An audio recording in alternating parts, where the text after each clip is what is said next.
देखो यहाँ श्री जी की छवि नहीं है, यहाँ हमारे गुरुदेव भगवान की है। श्री जी दूसरे नंबर पे, पहले नंबर पे गुरुदेव भगवान है। गुरु वाणी हमारा जीवन, गुरु कृपा।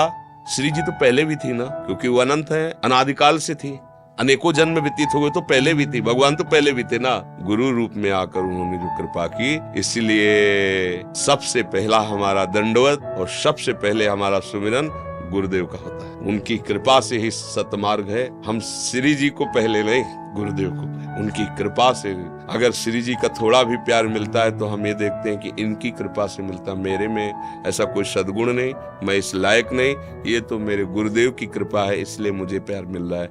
आराध्य देव का प्यार गुरुदेव के परिचय से मिल रहा, मेरा तो कोई परिचय ही नहीं ला। ये भगवत मार्ग है। अगर गुरु रूठ जाए तो फिर तुम्हारे पास रह क्या गया है? उन्हीं का तो सब कुछ दिया हुआ है, और तो सब माया का विलास है। और गुरु मुस्कुरा दिए तो हरि रूठ जाए, कोई फर्क नहीं पड़ता। सदगुरुदेव भगवान ही हमारे आराध्य देव हैं। ये जब उनकी कृपा से पर्दा हटेगा तो पता चल जाएगा। हमारी भावना जब चराचर जगत में गुरुदेव रूप हो जाए तब बात बनेगी। अभी तो हमारी गुरुदेव में गुरुदेव भावना नहीं हो रही। हमारी तो भावना का विस्तार इतना होना है कि पूरा जगत हमें गुरु स्वरूप दिखाई दे। चलो इतना नहीं तो अपने गुरु में तो गुरु दिखाई दे। जब गुरु में आराध्य देव भाव हो जाएगा तो आप देखेंगे करुणा करके केवल हमारे लिए वो इस रूप में आए, हमारे लिए आए हैं। अगर हम ये बात समझ जाए तो बाजी जीत गए। वो उसके अंदर भाव नहीं आ पाता कि मेरे परब्रह्म है। ये जितना भी हम अभिमान माने हुए सब उनके चरणों में समर्पित कर दे, अभी हमें अनुभव हो जाएगा। वो आए ही है कृपा करने के लिए। मोक्ष मूलम गुरु कृपा, गुरु कृपा ही केवलम। बहुत सावधान होकर समझना, गुरु शब्द की बात कह रहा हूँ। व्यक्ति कभी गुरु नहीं होता और गुरु कभी व्यक्ति नहीं होता। यदि आपने गुरु माना और व्यक्ति माना है, गुरु गोविंद ने भेद कराई, और गोविंद बोले या गुरु बोले तो अखंड मंडलाकारम व्याप्तमेन चराचरम। कोई ऐसी जगह है जहाँ गुरुदेव ना हो, तो आप अकेले कैसे हैं? आपके पास गुरुदेव है ना। कोई जब सर्वत्र गुरुदेव है तो यहाँ भी गुरुदेव है, जब सब समय गुरुदेव तो इस समय भी गुरुदेव, जब सबके हैं, सबके अंदर चराचर में, तो यहाँ मेरे भी अंदर है, मेरे ही पास है। सबके हैं तो मेरे ही हैं। अब आप गुरुदेव को व्यक्ति मान के प्रश्न कर रहे हैं, इसलिए आपको समझ में नहीं आएगा। अगर वो गुरु साक्षात परब्रह्म, तो आप चाहे जहां सृष्टि के किसी कोने में हो, उनके मंत्र और उनके उपदेश का पालन करो। खुली आंख तुम्हें गुरुदेव ऐसे दिखाई देंगे जैसे हम आपको देख रहे हैं। यह अनुभव की बात कह रहे, प्रवचन की बात नहीं कह रहे। ऐसे ही जहां भी जाओगे गुरु तुम्हारे साथ है।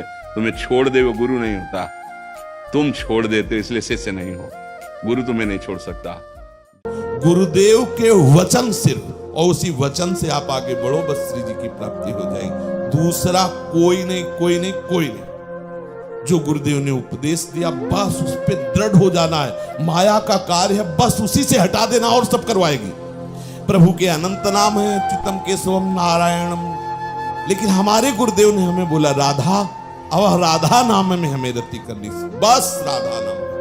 गुरुदेव के द्वारा जो श्रीमुख से मिला हुआ नाम मंत्र है, उससे हटाना चाहती माया, नहीं हटाएंगे। दिन में 5 बार बोलेंगे, लेकिन वही बोलेंगे 6वीं बार, और कुछ नहीं बोलेंगे।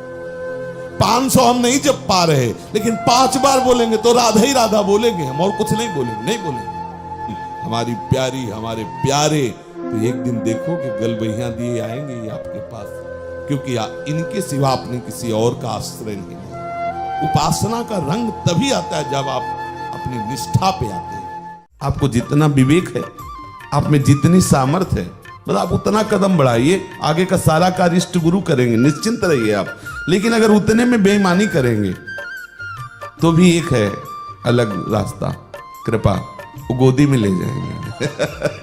अरे अपने तो जीत गए यार, अपने तो जीत गए। नागरी दासी जन्म जितायो बलियाए। बड़ा आलसी है, कायर है, चलना भी नहीं चाहता। थोड़ा इतना बोलेंगे पर ले जाएंगे, वो ऐसे ले जाएंगे। चल, सब जा रहे हैं दौड़ दौड़ के, और ये आलसी वो बैठ गया, नहीं जाना, नहीं चलना, ऐसा वैसा। ए पकड़ो, तुम भी पकड़ो, और टांग के उसको वहां पहुंचा दे, उतरिया। ऐसा भी होता है, इसे कहते हैं लिफ्ट की यात्रा। सहसा किसी के प्रवचन सुनकर, प्रभाव देखकर गुरु नहीं बनाया जाता। पहले उसका संग करो, जानो इनके आचरण कैसे हैं। ये बातें ही करते हैं कि कुछ प्रभाव भी हमारे हृदय में पड़ रहा है। इनकी उपासना क्या है, इनके आराध्य देव क्या है। अगर ये कि हम अबोध हैं, जैसे भी आपके हैं, तो जो आज्ञा है उसका अक्षरशः पालन, मेरी कोई भावना नहीं। आप जैसी आज्ञा करें हम वही देखेंगे, जो गुरु आज्ञा है उस पर अपने प्राण को न्यौछावर करेंगे। ये भाव है, ये भगवत भाव से चला जाता है। ये नहीं चला जाता कि हमारी तो इस नाम में रुचि, आपने तो ये मंत्र दिया तो पहले नहीं सोचा।